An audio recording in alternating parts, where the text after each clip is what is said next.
This is Greg from OnlineLanguageAcademy.com, and in this video I'm going to look at 3 questions from our new conversation ebook called What Do All Intelligent People Have in Common? Interesting topic, so keep watching.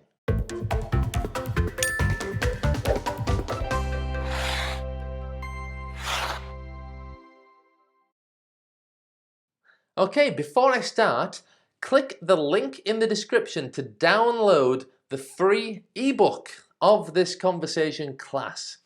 All right, you're gonna get more questions, a great article, more vocabulary, a quiz. I mean, the ebook is fantastic and a great way to prepare your conversation classes via Skype with Online Language Academy.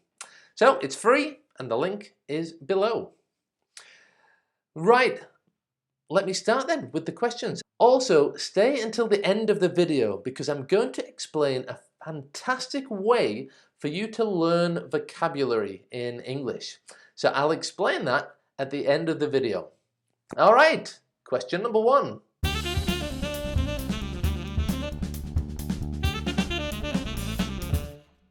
I love learning new things. I do. I love learning languages. I've learned French and Spanish to fluency. I've also studied Italian in the past and also a little bit of Portuguese, Greek and Swahili. So I love just learning different languages. Also, being in online business, there's so much to learn. Really, it's incredible, and there's new things to learn all the time. And I think you're never going to know everything. There's always new things, new tools. Even YouTube is new for me since a year ago when I started thinking about making videos. So there's so much to learn, and that is one part of my job that I absolutely love. Always new, always fresh, and you're always investing really in your own education, and it's fun to do. All right, question number 2.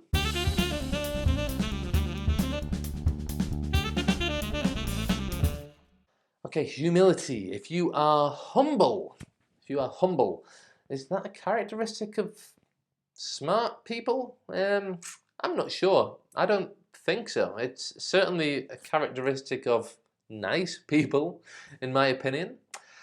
Having said that, the most intelligent person that I know, he was just incredible at school. Very, very intelligent guy.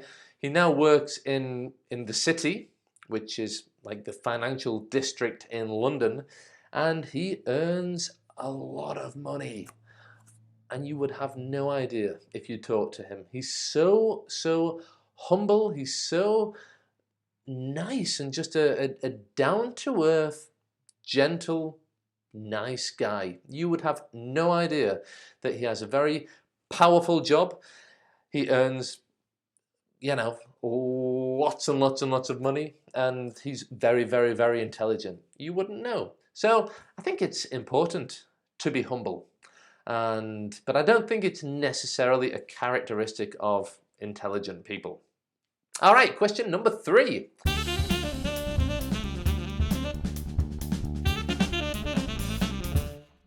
This reminds me of a poster that I saw at in my wife's classroom, actually.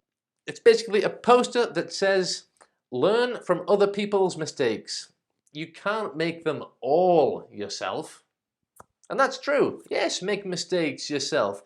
If you make mistakes, you're going to learn from your mistakes. It's the best way to learn. But come on, you don't need to make them all yourself. Look at other people. Look what has worked for other people, what hasn't worked for other people. And yeah, learn from that. It's a great idea. Yeah. One of my mistakes when I was learning French, which was the first language that I learned vocabulary in a terribly ineffective way.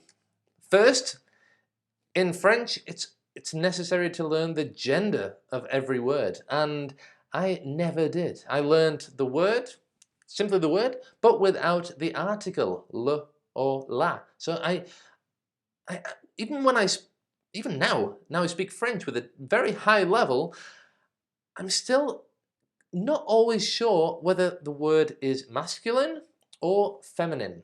Now, here's an effective way for you to learn English vocabulary. And I'm going to share my screen with you, and I'm going to show you inside the ebook that you can download from the description below. Okay, so here we are inside the ebook, and on one of the pages we take one word, intelligent in this case, and we just look further into it. So when you learn a new word, or even if this is not a new word, it's always a good idea to look at some synonyms. Okay, you always need more than one way to say something, especially if you want an advanced level of English. So we give you 3 synonyms: smart, bright, and clever.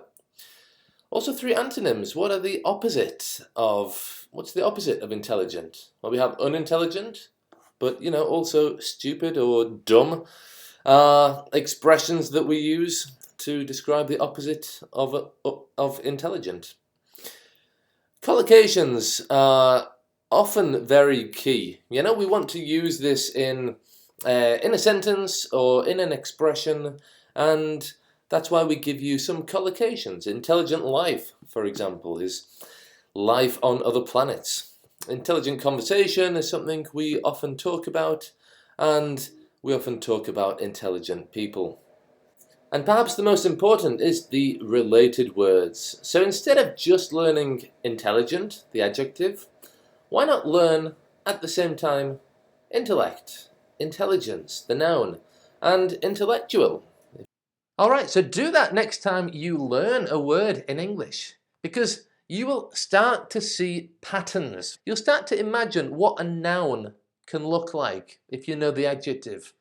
Alright, it's a much more effective way of learning. You spend a little bit more time on that one word, but it's really gonna make your progress much, much quicker. And it's going to make you be able to speak English in a more versatile way.